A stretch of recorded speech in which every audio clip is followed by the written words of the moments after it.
आप सभी भाई बहनों का आध्यात्मिक ज्ञानात्मक चैनल की संध्या बेला ज्ञान कक्षा में एक बार फिर स्वागत है।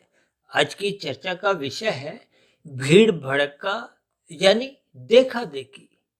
देखिए, शब्द तो लगभग आपस में मिलते जुलते ही हैं, लेकिन फिर भी सूक्ष्म अर्थों में इन सब के अर्थ ही अलग अलग बन जाते हैं। और विशेष रूप से जब हम इन तीन शब्दों को ही देखें, तीन अलग अलग रंगों से दर्शाते हुए प्रकृति के तीन गुणों के लक्षणों के अनुसार इन तीन शब्दों पर कुछ चर्चा को आगे बढ़ाने जा रहे हैं। क्योंकि वर्तमान समय देखिए, कल युग की स्थितियां चल रही हैं। अब कल युग में तो अक्सर एक साधारण मनुष्य की जब जब कोई इच्छा पूर्ति नहीं होती, अब इच्छाएं काय की हैं? भोगों की, गंध, रस, रूप, स्पर्श और शब्द की। यानी कि सभी मनुष्यों में एक विषय भोगों के प्रति लोलुपता बनी हुई है। इसी लोलुपता का अभिप्राय ही उस भीड़ से है। यानी कि अधिकांश मनुष्य जो कलयुगी स्थितियों में अपना जीवन जी रहे हैं, उनके विषय भोगों में एक लोलुपता, रुचि, रुझान, खिंचाव बना ही रहता है। ये आज कलयुग में घर घर में स्थितियां हैं। तभी तो ये 24/7 की स्थितियां हम सभी के घरों में प्रवेश कर चुकी है। हम सभी भाई बहनों की देखिए, इन 5 भोग्य विषयों के प्रति ही एक लोलुपता देखी जाती है, जिनकी पूर्ति के लिए हम भाग दौड़ करते हैं। यानी कि ये जो भीड़ शब्द मैंने लिखा है, ये एक रंगीन रंग से दर्शाया है। यानी कि आपकी हमारी स्वयं की जो एक राजसी स्थितियां हैं, उनको दर्शाया है। यानी कि भीड़ की भीड़, भीड़ का मतलब ही ये है कि जहाँ बहुत अधिक लोग मतलब एक ही दिशा में चल रहे हैं। यानी कि आज संसार में जिसको देखो विषय भोगों को अधिक से अधिक भोगना चाहता है। आप ब्याह शादियों में देखो, बाजार में घूमने जाओ, मॉल में देखो, कहीं भी देखिए भीड़ भड़क्का ही देखते। और भीड़ के साथ ये भड़क्का शब्द देखिए, एक हमने काले रंग से दर्शाया। जैसे कहते हैं ना, कोई भड़काऊ भाषण होता है, उत्तेजित करते हैं। ये एक तामसिक स्थिति है, ये एक क्रोधित स्थिति है। ये सभी स्थितियां आपके मेरे जीवन में सहज ही पाप कर्म करने को उत्तेजित करती है। भागवत पुराण में तो देखिए स्पष्ट शब्दों में कहा गया है कि कलयुगी स्थितियों से आप बचो, दूर रहो, उनकी निंदा करो। भागवत पुराण में ये जो 5 कलयुगी स्थितियां समझाई गई हैं, धूत कीड़ा, मदपान, स्त्री संग, हिंसा और अनीतिगत कार्यों से कमाया गया स्वर्ण धन, इन सभी स्थितियों को यानी शास्त्रों में विशेष रूप से देखिए भागवत पुराण में इनकी निंदा की गई है और आगाह किया गया कि इन स्थितियों में आप संग मत करो, इन स्थितियों में आप मत उतरो। अन्यथा इन स्थितियों का संग करने मात्र से मनुष्य कब कितने पाप कर्म करने लगता है, मनुष्य को बोध नहीं होता। देखिए, दूध कीड़ा का परिणाम तो आप और हम देख ही चुके हैं महाभारत की स्थितियों में। कैसा कैसा युद्ध की फिर भयानक स्थितियों से उस स्थिति विशेष में लोगों को गुजरना पड़ा। और आज इन 5 कलयुगी स्थितियों में मनुष्य जाने से कोई लज्जा महसूस नहीं करता। इन सभी स्थितियों में बड़े गर्व से आप और हम देखिए जाते हुए एक प्रसन्न होते हैं, अपने आप को गौरवान्वित समझते हैं। जबकि आज देखिए ये जो एक स्त्री संघ पुरुष संघ की स्थितियां हैं, जिसको आजकल देखिए लिव इन रिलेशनशिप के नाम से भी कहीं कहीं कुछ संबोधित किए गए, न्यायालय द्वारा भी कुछ ऐसी ही टिप्पणियां आई हैं। लेकिन इन सभी स्थितियों को आपको भी ज्ञान पूर्वक समझना होता है। इसलिए तो हमारी देखिए कोशिश होती है कि शाम के संध्या बेला ज्ञान कक्षा में कुछ साधारण परिस्थितियों में जो जो शब्द प्रचलित होते हैं, उन प्रचलित शब्दों का सहारा लेते हुए प्रकृति के 3 गुणों की स्थितियों को हम समझें। देखिए, शास्त्र बार बार कहते हैं तमोगुण की निंदा करो, रजोगुण के प्रति उदासीन रहो और सतोगुण की प्रशंसा करो। आज हमने देखी ये देखा देखी शब्द में एक सात्विक स्थिति लगाई है। यानी कि ऐसे मनुष्य जो भोगों में या भीड़ भड़के का हिस्सा बनना तो नहीं चाहते, लेकिन कहीं ना कहीं उनका सत्वगुण कमजोर है। सत्वगुण कमजोर होने की स्थिति में वो अपने आप को रोक नहीं पाते और देखा देखी वो भी भीड़ का हिस्सा बनने लगते हैं। यानी कि संस्कार के स्तर पर, कारण शरीर में उनकी एक सात्विक स्थितियां बनी हुई हैं, लेकिन जब वो सात्विक स्थितियों को निरंतर सत्संग की खुराक मिलती नहीं है, तो फिर ऐसी सात्विक मनुष्य भी देखिए फिर धीरे धीरे राशि बनने लगते हैं। ये कलयुग का प्रभाव है। इसलिए आज हमने देखी देखा देखी शब्द को अधिक महत्व दिया है, यानी कि अन्य शब्दों की तुलना में देखिए भीड़ की भीड़ तो आज भोगों में ही लिप्त हो चुकी है।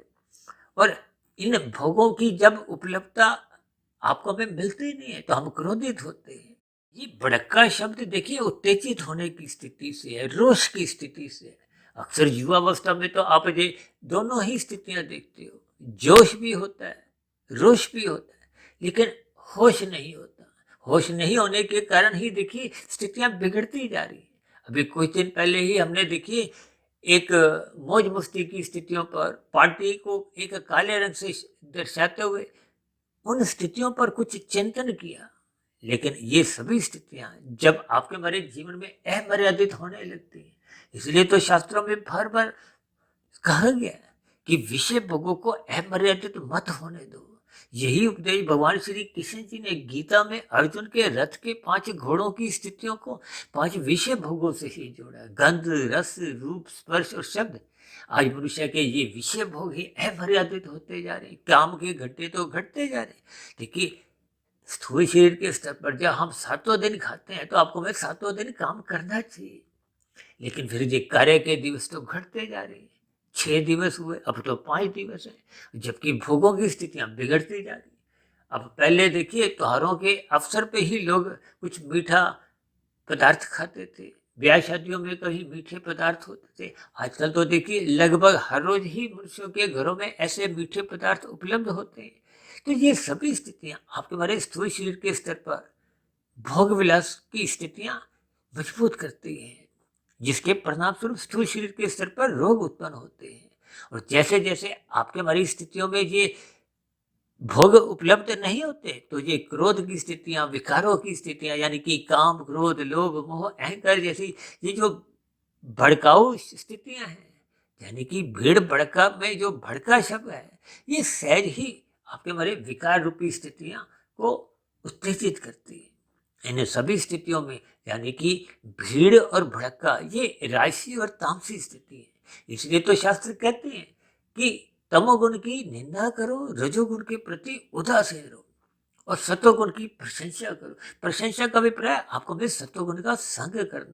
इसीलिए शास्त्र बार बार पहले से ही समझाते हैं कि जो मनुष्य सत्संग नहीं करता उसके जीवन में देखिए पशु वृत्तियां पनपने की एक स्थितियां बनने लगती हैं। ये पशु वृत्ति क्या है? तामसी स्थिति है। ये भड़कने की स्थितियां, ये भड़का शब्द देखिए तामसी स्थिति है। ये पशु वृत्तियों के समान ही है। इन सभी स्थितियों को ज्ञान पूर्वक आपको में समझना होगा। रात को मौनात्मक स्थितियों से बचने के लिए रात को जल्दी सोना होगा।